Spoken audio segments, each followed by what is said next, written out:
Presse à présent avec Hélène Fratt, comme tous les jours dans Paris Direct. Bonjour Hélène. Bonjour Pauline. À la une de la presse, on en parlait à l'instant avec Damien, la lettre d'Emmanuel Macron aux Français, message pour lancer le grand débat national qui débutera demain, mardi.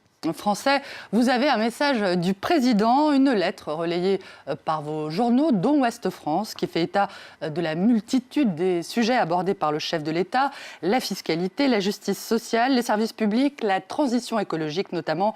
Bref, beaucoup de sujets qui fâchent, sur lesquels Emmanuel Macron promet qu'il va entendre les Français. Un exercice totalement inédit selon le journal, qui présente cette promesse comme un contrat qu'il faut prendre au mot en participant. Ma lettre aux Français, titre La Dépêche du Midi, dont une journaliste a été agressée lors de la manifestation des Gilets jaunes samedi. Une violence dont plusieurs autres confrères ont également été victimes ces dernières semaines et dénoncée également dans la lettre d'Emmanuel Macron, qui s'inquiète du climat actuel de mise en accusation générale et des pressions exercées sur les élus et la presse. Je le cite. Jamais la presse n'a été ainsi empêchée de travailler par l'intimidation et la brutalité physique, alerte l'opinion, où le dessin de cas qu'on le voit a fait lui aussi allusion à la multitude des sujets abordés par Emmanuel Macron, supposés répondre aux innombrables revendications des Français. Toi qui voulais du en même temps, lui murmure à l'oreille le Premier ministre. Une lettre plutôt accueillie avec prudence par la presse. Place au débat, annonce La Croix, qui estime que le président peut encore parvenir à sortir son mandat de l'étau de la puissante contestation et des lourdes contraintes budgétaires par la qualité de son écoute et par des engagements prenant en compte ce qui va s'exprimer. Transformer les colères en solutions, propose Emmanuel Macron. La formule plaît au Figaro, qui fait part de son espoir de voir crever l'abcès de la crise de défiance actuelle. Une crise qui suppose d'accepter de tout entendre, sans filtre, sans tabou et sans limite, je cite. Sans tabou, vraiment, Libération ironise sur cet écrit de rattrapage dont il apprécie l'humilité du style et la simplicité du vocabulaire, mais regrette que cette lettre ne lève pas l'ambiguïté majeure qui entoure ce grand débat. N'importe quel sujet pourra être abordé, il n'y a pas de solution interdite, écrit Emmanuel Macron, mais il précise aussi avoir été élu sur un projet auquel il entend rester fidèle. La parole est donc libre, mais en même temps, pas tout à fait, pas trop, je cite. Pour l'humanité, la messe est dite. La lettre du président est présentée comme une provocation supplémentaire face au regain de mobilisation des Gilets jaunes qui ne seraient pas dupes des ruses de Macron. La colère des Gilets jaunes à laquelle Marine Le Pen dit elle aussi vouloir répondre. À l'occasion du lancement de sa campagne pour les européennes, hier, le Rassemblement national, qui progresse dans les sondages depuis le début du mouvement, cherche à répondre à la colère des manifestants d'après 20 minutes, qui raconte que le parti se défend en même temps de toute récupération politique.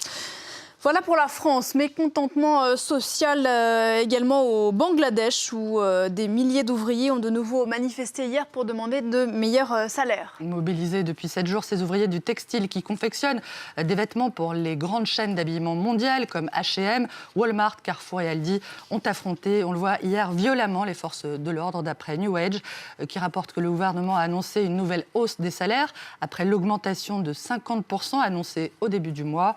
Une première hausse qui porte à 83 € par mois, le salaire minimum des ouvriers les plus mal payés. Les violences et l'augmentation concédées hier à la une également du Daily Star, qui fait état de la menace du regroupement des industriels du textile bangladais, qui ont averti hier également que toutes les usines du secteur pourraient fermer si les ouvriers ne retournent pas travailler immédiatement. À la une de la presse italienne à présent, l'arrestation hier en Bolivie de l'ex-militant d'extrême gauche Cesare Battisti, condamné au début des années 90 à la perpétuité dans son pays pour 4 homicides. L'ex-militant des prolétaires armés pour le communisme rentre aujourd'hui dans son pays où il risque la prison à vie d'après la Repubblica, qui rappelle que son extradition avait été signée le mois dernier par le Brésil.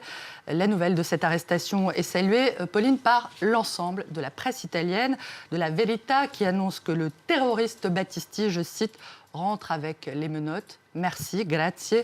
Au journal Libero, les vacances du terroriste sont finies, se réjouit le quotidien, qui fait part de sa satisfaction de voir Cesare Battisti rentrer en Italie pour purger sa peine et de sa désapprobation à l'égard de tous ceux qui ont protégé ce délinquant, je cite toujours, pendant des années.